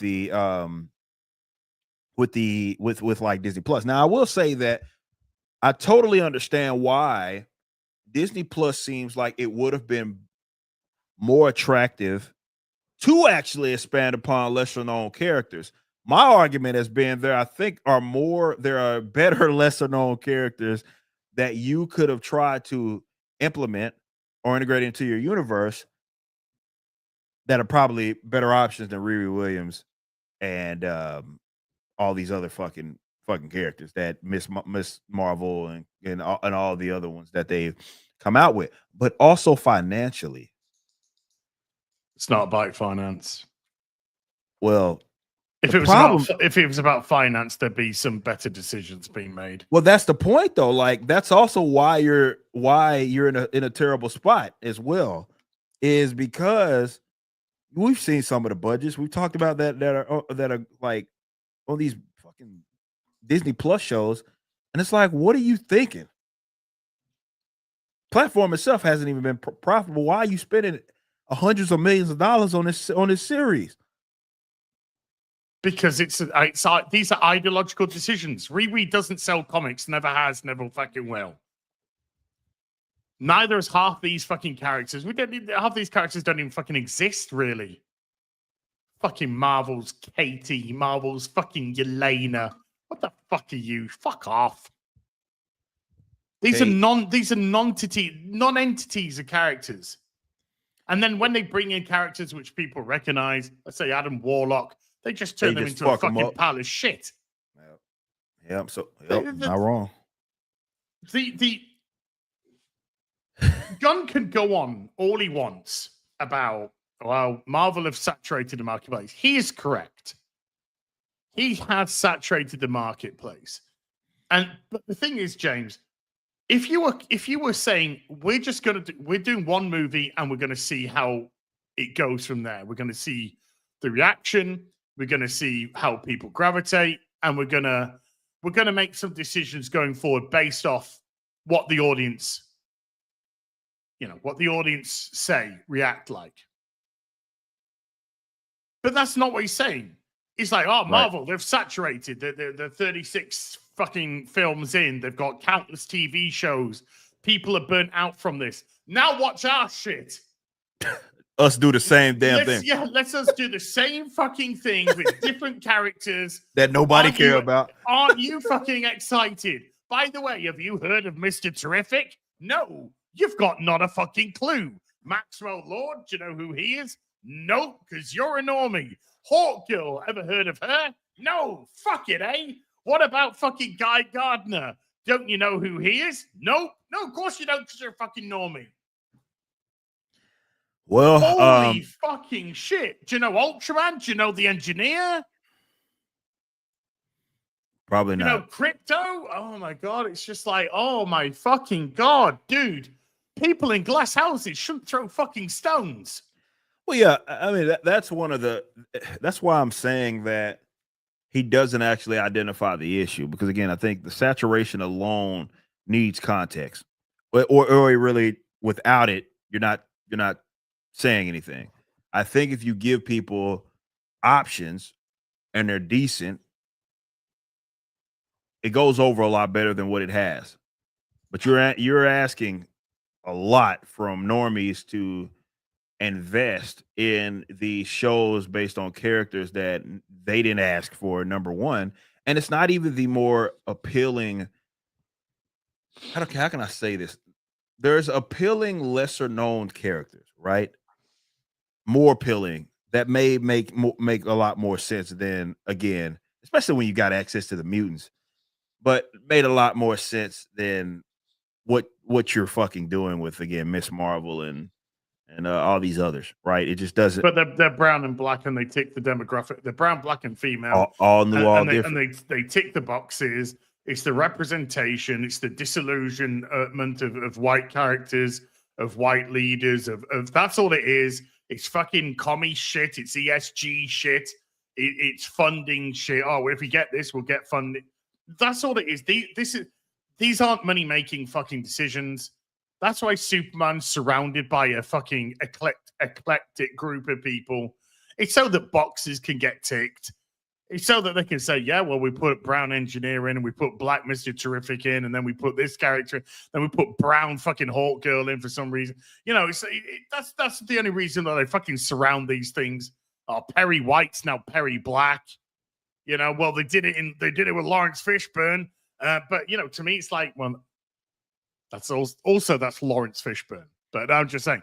But, you know, they say, oh, we did it once. We can do it again now. You know, let's just keep going away with it. Terrific was gay in the CW. Are we going to make him gay in the Gunverse? You know, I'm counting that they are.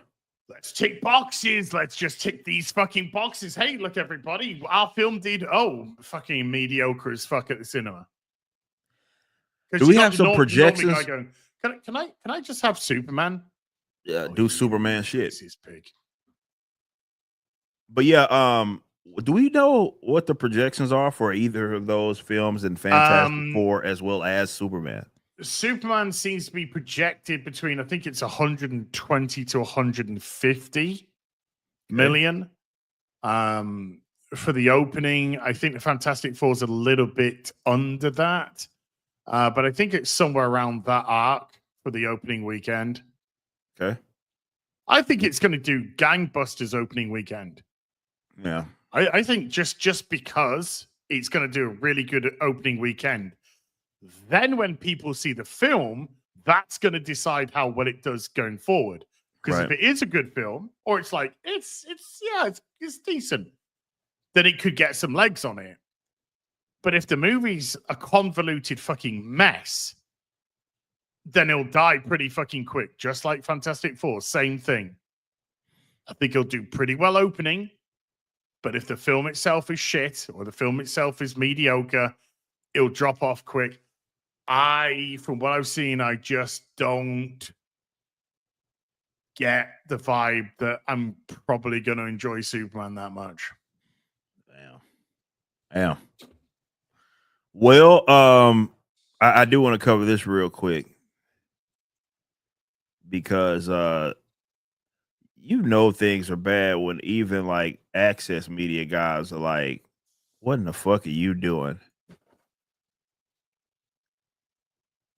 Kathleen Kennedy wants to ensure that Bob Iger gets an honorary Oscar. What, for being a twat?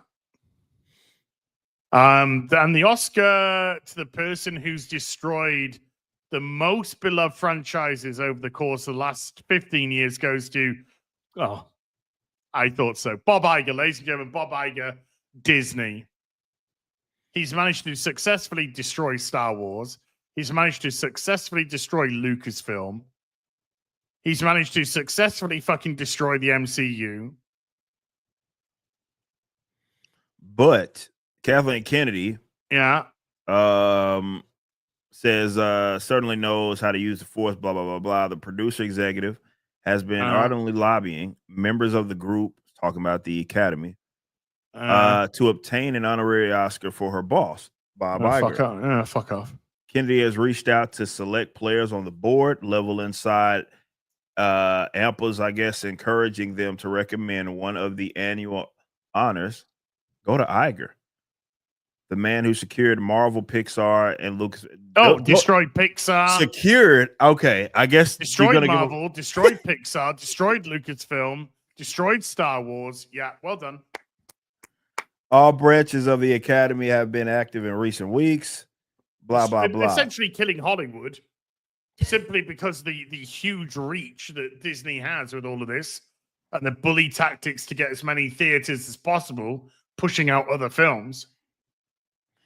So apparently the board's a little squeamish over the optics of her like trying to push for her long time. No shit.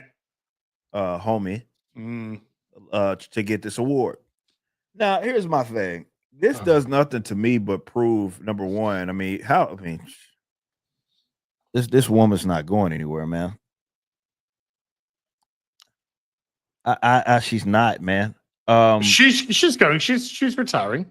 Well, but does that is like it doesn't, a joke doesn't about mean that a new she's apprentice. getting away from film, but she's retiring. Well,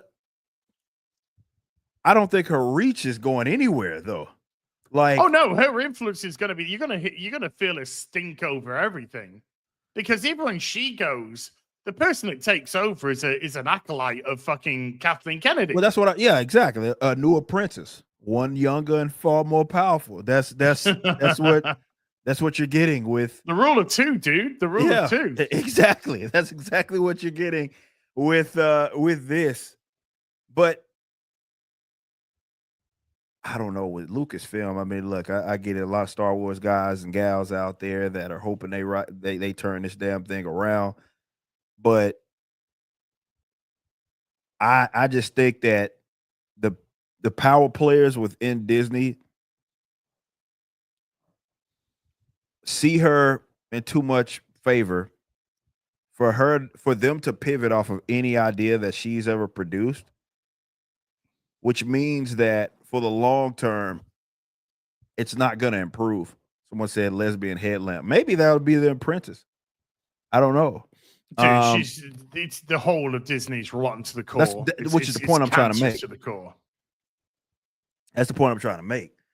So when I say she's not going anywhere, I'm saying her reach isn't going anywhere. No. You know, so you're gonna have to get used to that. And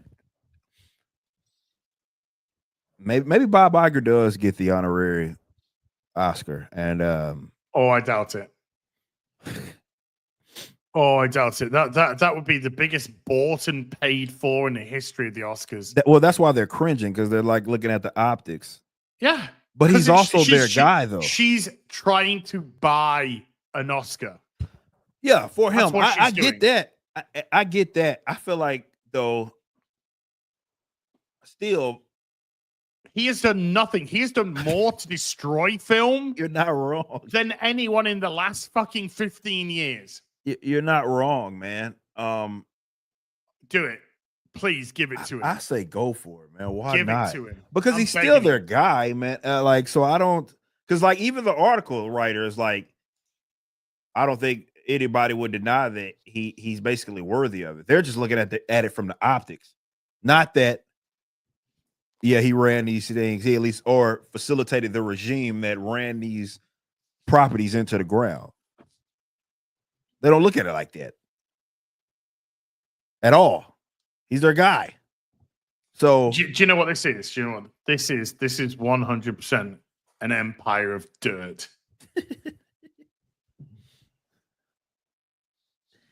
Hey, I say give him the Oscar, you cowards. Do it.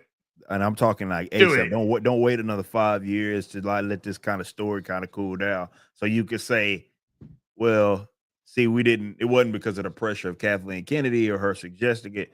Nah, do it ASAP. Show how bought and paid for it. Show the world. Show how corrupt the Oscars are in one foul swoop. And maybe if they do this, which would be fantastic, maybe that would be the final nail in the Oscars coffin. Baby, yeah, that they need that. They fucking need that. All right, I'm gonna get some of these supers and chats and all this other shits that we got going. Thundarius with 41 months says my birthday is tomorrow. Well, happy birthday to you. And I got my Zaylan today. Well, shout out to you. Says can't wait for Northcote has been my number one most anticipated drop. Love to hear that.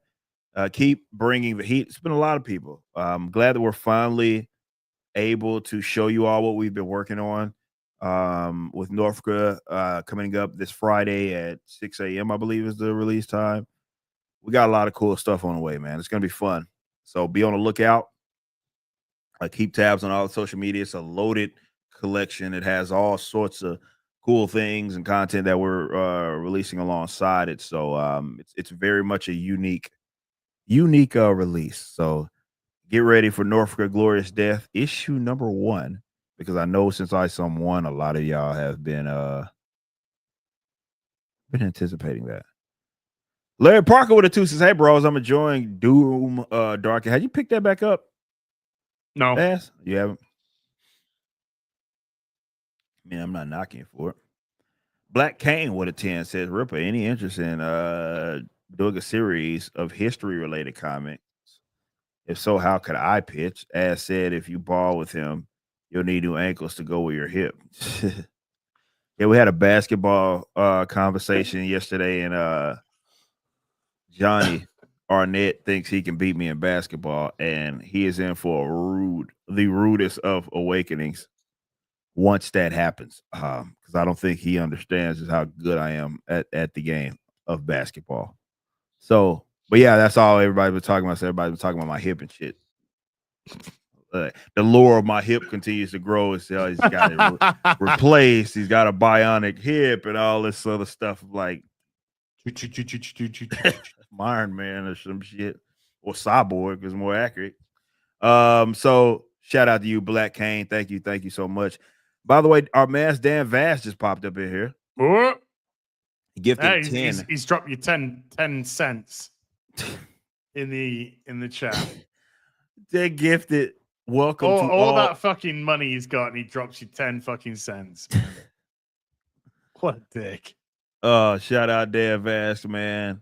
Shout out Dan, man. I know a lot of people are anticipating our collaborations as well, which are coming soon, and I cannot wait for you to see what we have been cooking up, man. It is going to be a great time.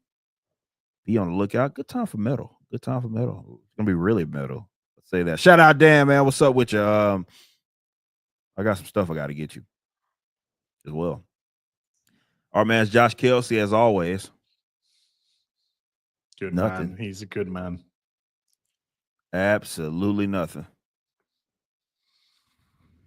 Still Leg of History with 35 months says, I can't thank you all enough for your support and kindness. So proud of you all, and I can't wait for Saints and Sinners. Be blessed.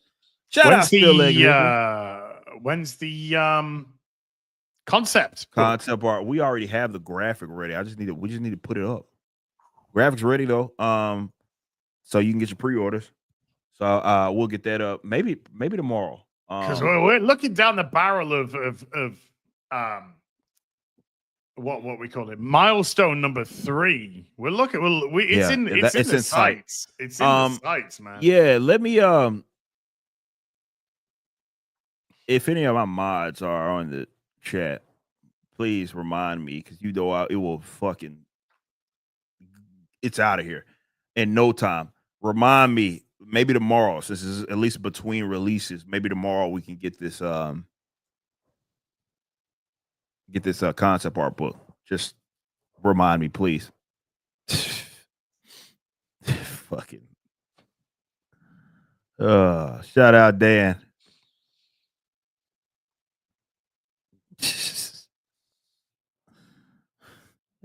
Shout out Dan. HGK bass player says in 62 months. Black Desert Online, great models, hated the gameplay. Yeah, Black Desert was a trip to me because it has all of these elements like character creation and all these cool different things. But yeah, gameplay is shallow as I've ever seen. I wanted that MMO to be so great. It was boring as fuck. Yeah, it's like, again, the gameplay is just it's not intriguing at all. Like it's like you do shit just to do it. It's not really live response, though. It's like a gimmick, really, more than anything. So yeah, I'm right there with you. I tried to play this thing. I think I played it quite a bit. I tried. It was pay to win trash on stream, but yeah, it's just like really gimmicky gameplay. But it just had some other things. So you bring up a good point in the context of what we had discussed with Stellar Blade. Joe Music with a 52 months says, I can't wait to read Saints. I can't wait for you to get it as well. Legit, yeah. Legit can't wait for you to read it. Legit can't wait for you to read it. Very excited for that, dude. Very excited. And make sure that I'm not missing anything, because I don't want nobody messaging me saying I missed your super chat. I'm good. Okay, got it. Az, what all you got working on? I know I got a busy week, but what all you got going? Well, I can't say that. I meant the aid. No, it's true. But in the world of Hill versus Babyface, I'm going to be working on a video. It'll be out later today or tonight, based on wherever you're from. We're going to be talking about Black Bond. I thought I started to make that one of the topics that we went through today? It's all bullshit. It's all bullshit, but it's gonna be a fun video. But it's all bullshit. But yeah, so I'm gonna be doing a video on that. Chat, I need your help. I need your help. I want to stream a GAM. Which GAM do I stream? There's a lot of options out there. There's been a patch on Oblivion that's meant to sort out the crashes. We've got Stellar Blade on the PC. We've got that terrible, was it Mind's Eye? Oh, the one that Mind's Eye. It looks like absolute PlayStation's garbage. giving fucking, it's almost Cyberpunk level, like issuing those refunds. Yeah. Or what do we do? Where else? There's lots of kind of stuff out there. Some chill stuff. I started Skyrim. There's a lot of different things. I was even playing with the potential for stuff like Octopath Traveler or Lost Odyssey stuff. I'm sort of like, what do you want to see? What do you want to see? In terms of that. So yeah, no wrong with that. Let him know. Let him know. Let him know. We have Hobby Nobody, the hate monger, says, why does Human Torch looking zesty? I think he's gonna be zesty. Well, I said that I didn't think they had it in them to not do it. I did that video like when the Fantastic Four first got announced. So we'll see if they prove me wrong on that. You know who he is? Did we say this? He's the guy naturally advert stopping the dude from chasing a woman down the street. That's who he is now. When a woman's walking down the street in the tight top that she's clearly wearing for that dude, Yeah. And he starts going like that. He's the guy that stops him and goes, "Dude, there'll be no heterosexuality here." Oh man, dude, I want to ask that attractive woman if she wants to go on a date with me and give her the agency to say yes or no. No, sorry, I'm a male feminist, and I just believe in rape. That's all they seem to, and they seem to be caught up in that a lot. Like It's almost like they're trying to misdirect or something. Nonetheless, for me this week, obviously, Norfolk Friday. And I got a bunch of other stuff. Like really, it's almost like my week of work because I spend usually Mondays and Tuesdays and the beginning of Wednesday working with vendors, and I have to talk because I'm on everybody else's schedule. But then after that, I'm able to do some more stuff. So I'm gonna be just working all night, and tomorrow as well. I'll see what we can do about getting that concept art book up tomorrow. So be on the lookout for that. And obviously it's gonna be a big day Friday, so y'all come up, show out. Can't wait to see you. As far as everything else, that's about it for me. We will be back next week on As a Channel. Yes, sir. For Rip The Silverback. What episode are we gonna be on? Fucking 40. 77. So yeah, 77. 77. I don't know why I thought we were close to 80, but yeah, we are. We are close to 80. So yeah, we'll see you over there next week. I'm sure there will be some fun stuff happening. But yes, keep getting Saints and Sinners, please. Please, y'all. Let's hit that 10,000. Let's hit 10,000 copies. Let's get the 10,000. Let's do it. Hit that. All right, guys. We're gonna get out of here. We'll see you next week. Eric, before you go. If we hit 10,000 copies on Saints and Sinners, do you know what that means? What? It means that we sold 9,975 more copies than Kim and Kim.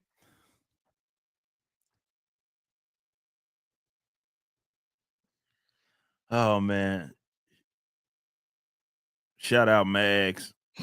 Shout out Tim Sheridan. Shout out Elton John. Shout out. We didn't forget about. We got you at the end of the show, but we did not forget about you at all. So big shout out to all of y'all, and hope you're doing well. Tim Sheridan, hit us up.